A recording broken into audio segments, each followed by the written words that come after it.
Hey, ABC, it's Greeno. Looks like the first video of 2017. I'm definitely been lazy lately. Fighting off the cold, flu, whatever. Had it for a couple weeks. Hopefully I can get through this without coughing and everything else. So let's kind of jump into it. Actually, haven't been spinning a ton of stuff lately. Definitely have been spinning stuff, but just not as much as normal. Like I say, been sick. Actually been watching tons of movies and just kind of chilling out. So anyways, jump into it. Metal up front and everything else at the end.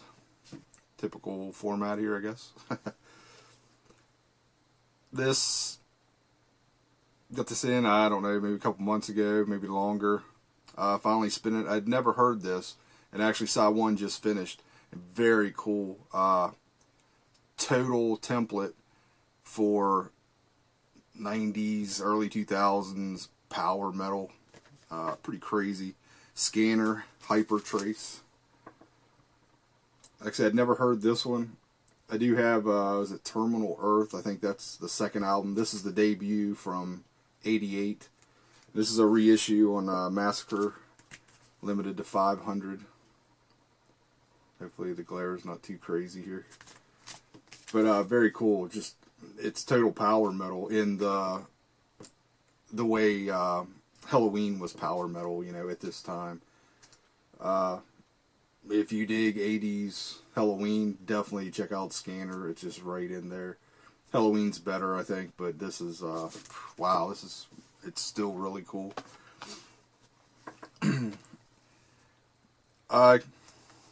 Big reissue set from High Roller. Went ahead and grabbed it. Already had an original, but this is a expanded 3 LP set. It's Warlord Deliver Us, sorry.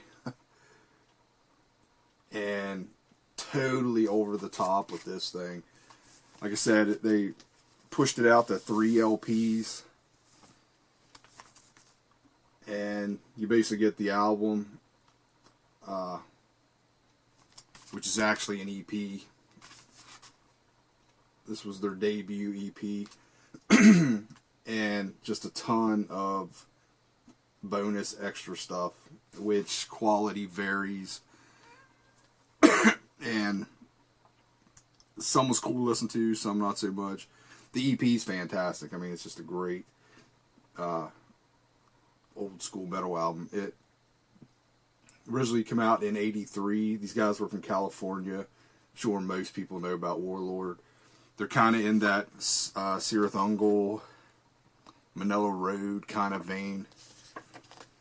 Came with a bunch of little bonus things here. Nice insert with lyrics. Poster, typical High Roller poster here of the album cover. No need to fold it or unfold it because it's just the album cover, which is very cool. And I've said this before, High Roller does a great job.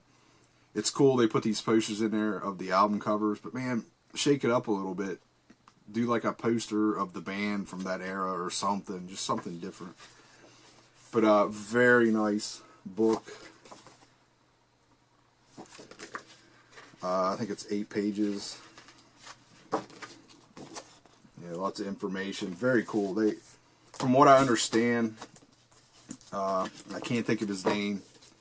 The owner of High Roller Records is a huge Warlord fan, and this was, I think, was done as much for him as everybody else.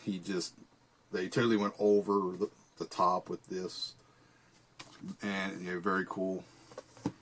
I pulled out my original. Wanted to compare it to the High Roller pressing. Here's an original. Hopefully you can see these, man. I got weird lighting going on today.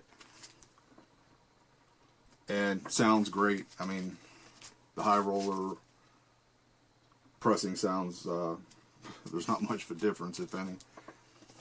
And while I was pulling that out, I totally forgot. I came across a sealed copy of Deliver Us and just kind of put it on the shelf. So I pulled it out and unsealed it, whatever, opened it up, because I don't like keeping records sealed, so I do have a second copy of that. But for some reason, when I initially got it, I didn't crack it open. So, next, total huge thanks to LJ. Give me a heads up about this band. New wave of traditional heavy metal band that totally I just hadn't come across. He showed it in a video. I got talking to him about it, and yeah, I just tracked one down basically. It's the debut from In Solitude, self-titled, and this actually they're early. They come out in this come out in 2008.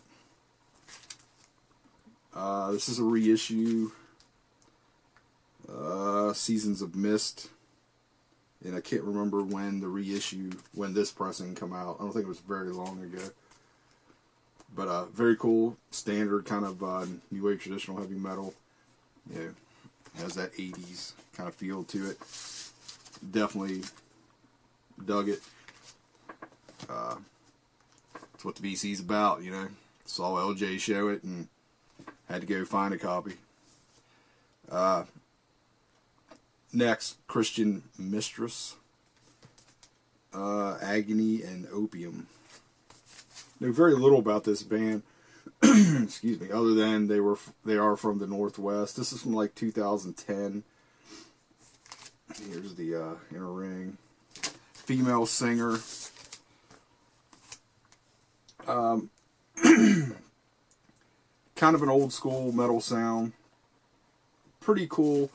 Nothing crazy over the top that I would, you know, recommend anybody go out and search out.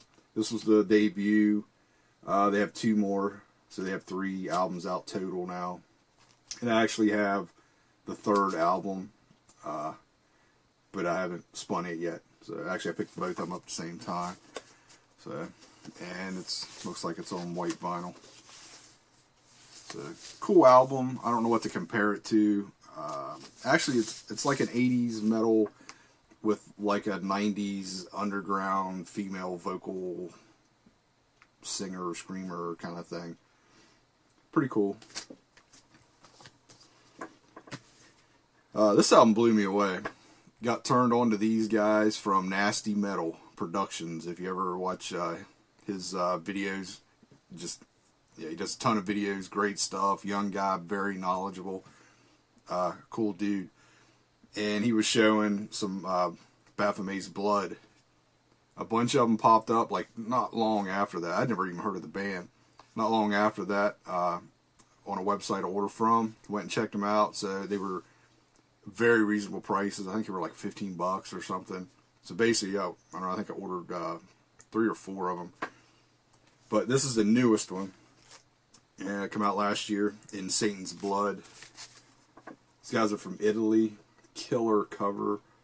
And it pretty much sounds like it looks. It's that blackened thrash kind of thing. That Venom Motorhead sound. And this is a really good album. Really digging this. More so than, I've only listened to one of the other ones. I think the first one, which was cool. But they've grown, definitely stepped it up. Like I say, I don't know how many years in between that first one and this one. But, very fun album, very cool. In that whole, whatever, satanic vein, dark vein, whatever. Really dug this. Worth checking out. I mean, check them out online. Got this just not long ago. Darkness, Gasoline Solution. And this is brand new from Darkness, the German thrash band, not The Darkness from England. These guys, around in the 80s, they were part of that German, kind of second tier German thrash scene. Very cool, and this fits right in there with those old albums, They didn't change anything up here. They're just the same deal. And to be honest, I have albums by this band. I don't know like all the names of the members.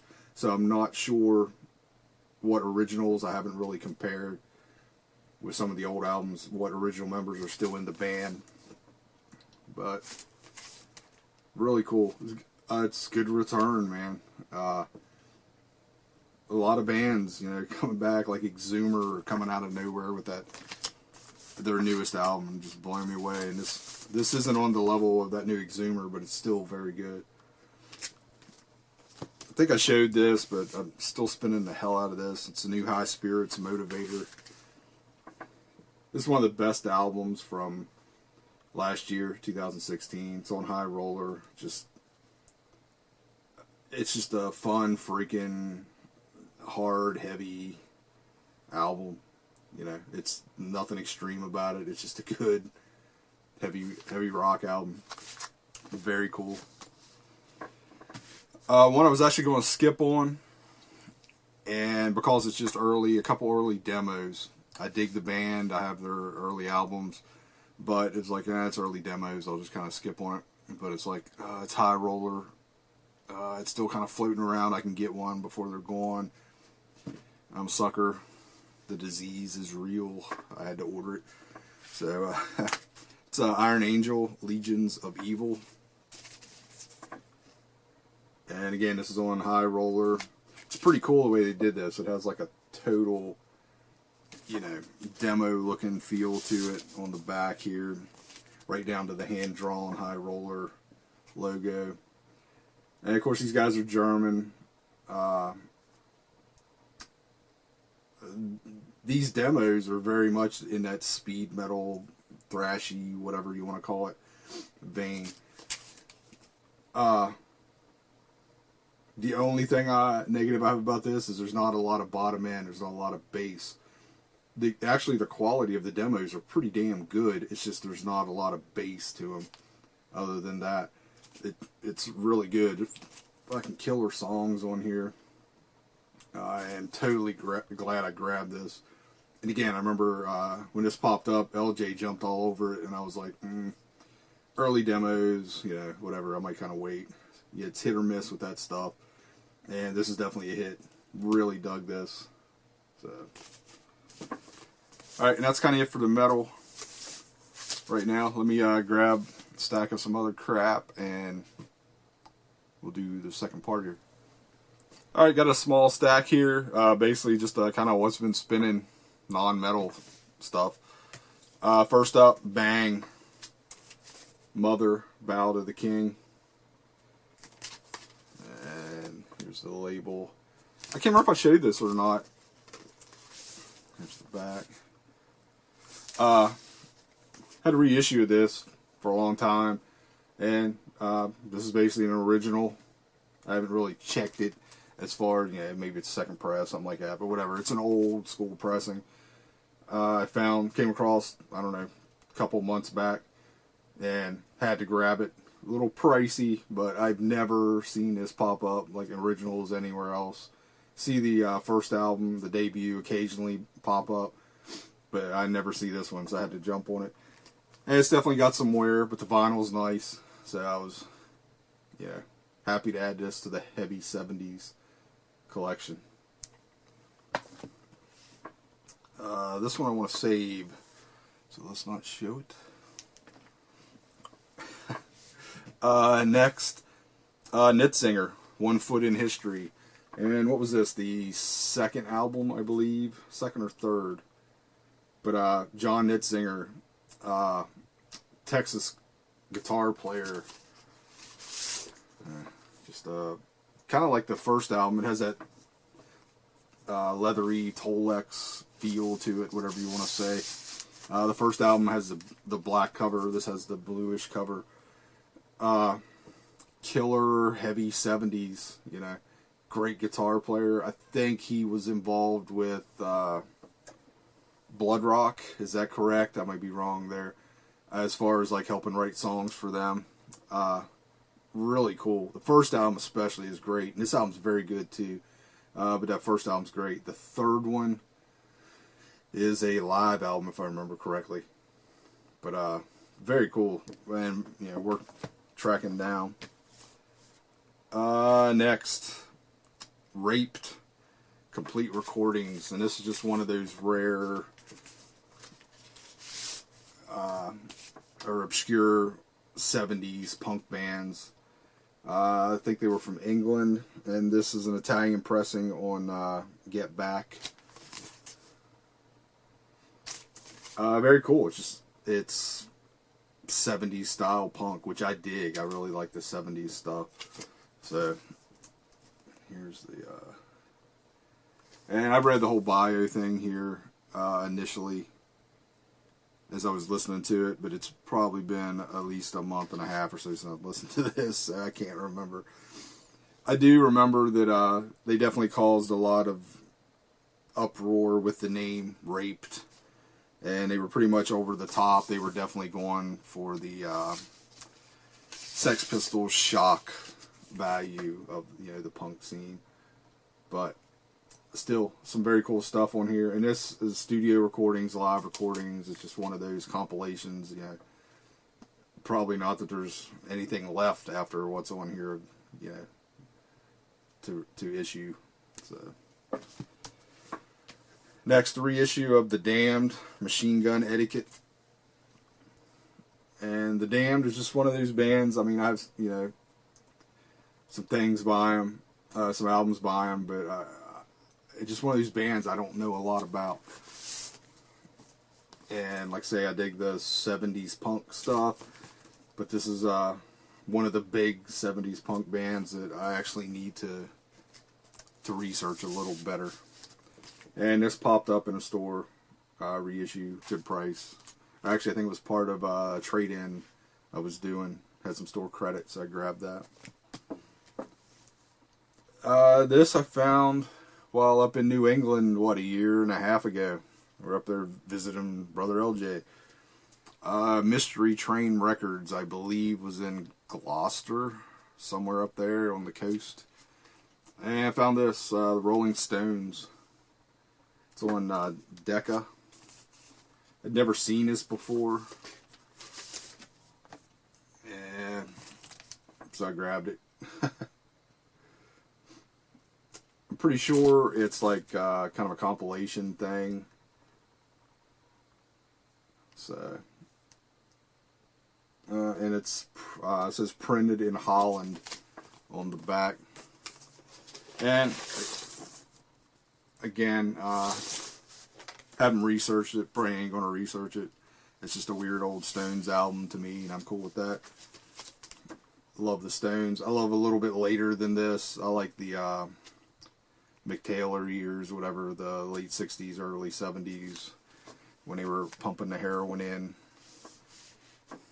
putting out their good stuff. Next, man, it's been here forever. I was digging through, unlistened to stacks, and pulled this out. It's Cornerstone from Styx, but it's one of these Nautilus Super Disc pressings, which is basically, everybody's heard of MoFi. If you've never heard of this, the Nautilus ones are basically a company like MoFi that did the high-end pressings, whatever you want to say, audiophile pressings. But sounded cool, And I'm sure I picked this up somewhere, years ago. Flea market, yard sale, or whatever. It's probably a $1 record. No idea if it. I didn't look it up. I don't know if it goes for a little bit now, since it's one of those audiophile pressings. Again, I can't remember much about this band. Memory is sucking. But it's 1313 Mockingbird Lane. Have Hearse Will Travel. Awesome cover. This is a total Garner kind of record. Garage rock. Really killer stuff. I can't remember if these guys were Canadian or American, one of the two. But it's just total in that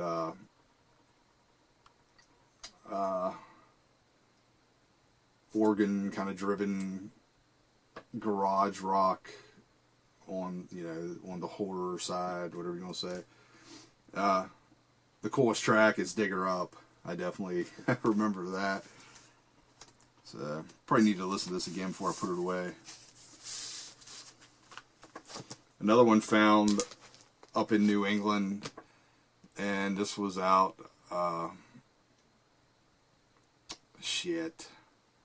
way out where, where's the Kennedy compound? Wherever. Way out there. Very cool little store we found, record store, ton of vinyl, pricey though. Well, yeah, look where you're at, I guess.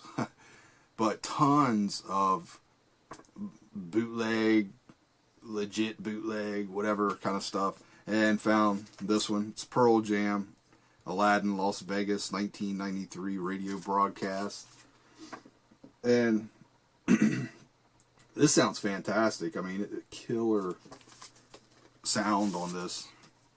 And I'm trying to remember. Let 'Em Eat Vinyl. That was the label, which does a ton of these things. There's a lot of labels putting out these old radio broadcasts now, which is very cool. When you can find them at a reasonable price. And this was expensive, and they had a shit ton of like all the big bands like this, Pearl Jam, Kiss. My God, they must have had 50 different Kiss things. It was insane. But the wife's a huge Pearl Jam fan, and I dig this era of Pearl Jam too. So I picked it up. I think it was around $30 or something, and it's a 2 LP set. And we were on vacation, so kind of splurged. This was part of the trade-in deal. The Who Sell Out. Just a reissue. Sounds cool. Well done. Cool old Who album. Don't really need to go into depth there. And last one's been around forever and finally spun it. The original Fleetwood Mac. All tracks previously unreleased. So it's just kind of a rarities compilation, I guess. It was put out on Sire. If I can find the year here. Looks like 77.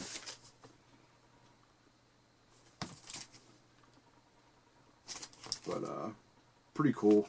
And this is the the Peter Green era of Fleetwood Mac, not the one with Stevie Nicks, the pop era. This is the blues era.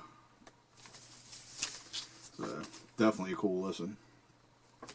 Alright, that's it, BC. Like I say, just wanted to kind of do a quick update. It's been a while, and hopefully it won't take as long to get back.